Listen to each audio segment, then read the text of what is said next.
श्राद्ध पक्ष में सर्व पितृ अमावस्या का बहुत ही महत्व है। यह पितरों को विदा करने की अंतिम तिथि है। अगर कोई श्राद्ध तिथि में किसी कारण से श्राद्ध न कर पाया हो या फिर श्राद्ध की तिथि मालूम ना हो तो सर्व पितृ अमावस्या पर श्राद्ध किया जा सकता है। आइए जानते हैं इसकी पौराणिक कथा। देवताओं के पितृगण अग्निश्वात जो सोमपत लोक में निवास करते हैं, उनकी मानसी कन्या अछोदा नाम की एक नदी के रूप में अवस्थित हुई।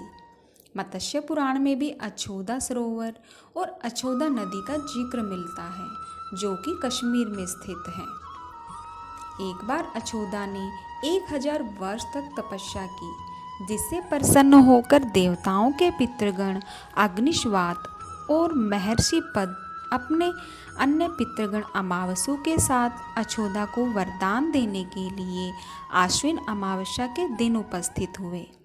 उन्होंने अछोदा से कहा कि हे पुत्री, हम सभी तुम्हारी तपस्या से अति प्रसन्न हैं, इसलिए जो चाहो वर मांग लो। लेकिन अछोदा ने अपने पितरों की तरफ ध्यान नहीं दिया और वह अति तेजस्वी पितृ अमावसु को अपलक निहारती रही। पितरों के बार बार कहने पर भी उसने कहा, हे भगवान, क्या आप मुझे सचमुच वरदान देना चाहते हैं? इस पर तेजस्वी पितृ अमावसु ने कहा, हे अछोदा, वरदान पर तुम्हारा अधिकार है, इसलिए निसंकोच कहो।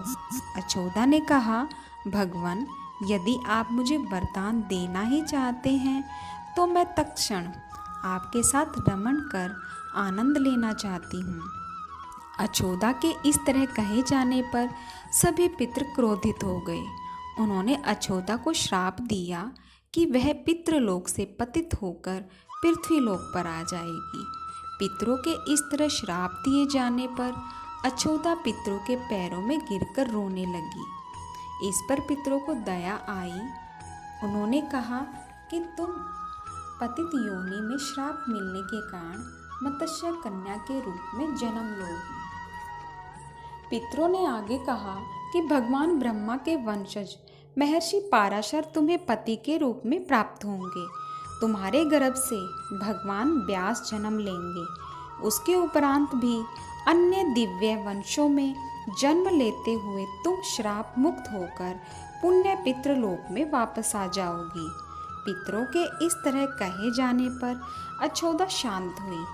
अमावसु के ब्रह्मचर्य और धैर्य की सभी पितरों ने सराहना की और वरदान दिया कि यह अमावस्या की तिथि अमावसु के नाम से जानी जाएगी। जो प्राणी किसी भी दिन श्राद्ध ना कर पाए, वह केवल अमावस्या के दिन श्राद्ध तर्पण करके सभी बीते 14 दिनों का पुण्य प्राप्त करते हुए अपने पितरों को तृप्त कर सकते हैं।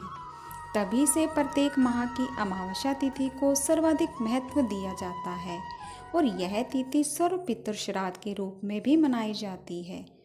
उसी पाप के प्रायश्चित हेतु कालांतर में यही अछोदा महर्षि पाराशर की पत्नी और वेद व्यास की माता सत्यवती बनी थी। तत्पश्चात समुद्र के अंशभूत शांतनु की पत्नी हुई और 2 पुत्र चित्रांगद और विचित्र वीर्य को जन्म दिया। इन्हीं के नाम से कलयुग में अष्टका श्राद्ध मनाया जाता है।